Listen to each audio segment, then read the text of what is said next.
Kidlat News Updates. Mga balita ngayon, Chinese fighter jet agresibong binuntutan ang PCG aircraft sa Bajo de Masinloc sa West Philippine Sea. Lalaki ng hostage ng 16 anyos sa Bulacan arestado.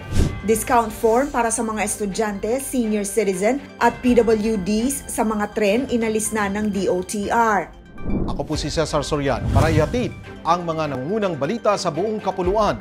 Ngayon, tinutukan at binuntutan ng isang Chinese fighter jet ang Philippine Coast Guard o PCG aircraft habang nasa Maritime Domain Awareness o MDA flight sa Bajo de Masinloc kahapon ng umaga. Ito'y matapos ang kontrobersyal na insidente sa dalawang barko ng China na nagkabanggaan habang hinahabol ang barko ng Pilipinas. Ayon kay PCG spokesperson for the West Philippine Sea o WPS, Commodore J. Tariela, sinundan ng Chinese J-15 jet ang Cessna Caravan ng PCG sa loob ng 20 minuto at nagsagawa ng mapanganib na maneuvers sa layong 200 hanggang 500 na talampakan mula sa eroplano ng Pilipinas. Dagdag pa niya na hindi lang ito ang unang pagkakataon na nakaranas ng pangaharas ang mga aircraft ng bansa sa Chinese forces na nangyari din noon na kinasangkutan ng isang Chinese helicopter.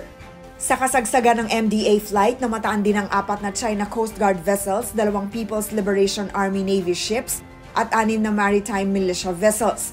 Samantala, 2 naval ship ng Estados Unidos ang kanilang idineploy sa Bajo de Masinloc para sa Freedom of Navigation Operations o FONOPS. Arestado ang isang lalaki ng hostage ng 16 anyos na menor de edad sa isang palengke sa Baliwag, Bulacan kahapon ng madaling araw. Bago ang insidente, may una nang nasaksak na gwardiya ang suspect. Agad namang rumesponde ang mga pulis ng Baliwag City Police Station sa insidente nang isang pulis ang agad na pumwesto sa likurang bahagi ng suspect at agad dinakma ang kutsilong hawak nito dahilan upang madisarmahan ang suspect saka pinagtulungan ng iba pang mga tao sa lugar. Sa mabilis at maingat na operasyon, arestado ang suspect at nailigtas ang biktima ng walang nasaktan.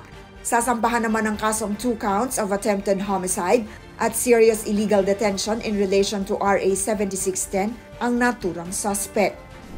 Tuluyan ng inalis ng Department of Transportation o DOTR ang pagsagot sa form ng mga estudyante, senior citizen at PWD para makakuha ng diskwento sa pamasahe sa pampublikong mga tren. Ito ay sa direktiba na rin ni DOTR Secretary Vince Dizon na alisin ang mga discount form sa LRT1, LRT2 at MRT3 para mas mapabilis ang pag-avail ng 50% discount.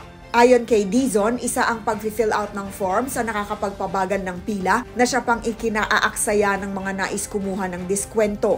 Dagdag pa nito na nais nilang bigyan ng mas accessible at mabilis na proseso ang mga sasakay sa mga pampublikong tren. Samantala, iprinisinta rin kahapon ang special design ng B-cards para sa discounted students, senior citizens at PWDs na automatic nang maikakaltas ang discounted price sa train counters. Para sa Kidlat News Channel, ako si Rosalyn Sinchonko, nag-uulat. ako po si Cesar Soriano, kasama nyo sa bawat pagputok ng balita.